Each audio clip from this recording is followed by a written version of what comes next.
下一位發言嘅係公民黨嘅健康及生活質素支部委員李家豪。多謝主席。咁就各位大家好。咁我今日會代表公民黨出席呢一個會議啦。咁其實公民黨一路都有關注精神健康呢一個議題嘅。咁就睇翻而家香港嘅精神健康政策啦。咁比較長遠嘅咧，其實就見到係醫管局嗰個5年嘅計劃咁樣樣。咁我哋都同意咧，單單喺醫療呢一度咧，其實我哋有好多問題需要面對同埋解決。咁就例如醫護人手嘅不足啦。咁就睇翻用醫生為例啦，咁截至呢個13年年底咧，咁其實全港只不過得337個精神科嘅醫生，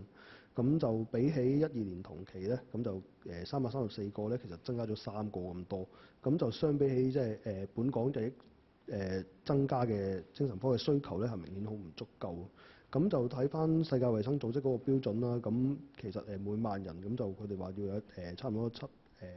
每萬人應該要有一個精神科醫生，咁就用呢個數去計咧，咁其實香港大約需要700個精神科醫生啦，咁就明顯係短缺得好緊要。咁就睇翻政府一路以嚟嘅精神健康政策啦，咁就主要都係集中喺醫療服務同埋配套嗰方面咁樣樣。咁其實大家明白啦，咁就其實如果要做好精神健康一個服務咧，咁如果我哋唔跳出個框框咧，咁其實係唔係好夠。咁長遠嘅精神健康嘅政策咧，咁就我哋認為必須要有好多社會上面嘅政策去配合啦。咁例如推出一啲家庭友善嘅僱傭政策啊，咁就加強翻精神病患者同埋佢家人嘅聯繫啦。又或者研究規定公營機構一定要聘請一定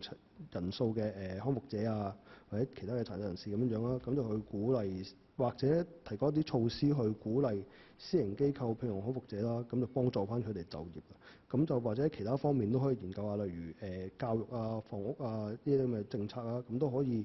幫助到精神病患者同埋佢哋屋企人。咁所以我哋公民黨亦都建議政府咧，咁就需要推出一個，即係要推出一個全面嘅精神健康嘅政策，咁啊制定翻一個長遠嘅政策同埋目標啦，咁就可以促使到政府各個政策局同埋部門去合作啊，咁就改善翻而家精神病精神健康嘅問題，咁就俾到可以俾到相關嘅持份者啦，咁包括一啲前線嘅醫護人員啊、病患者啊、康復者啊、照顧者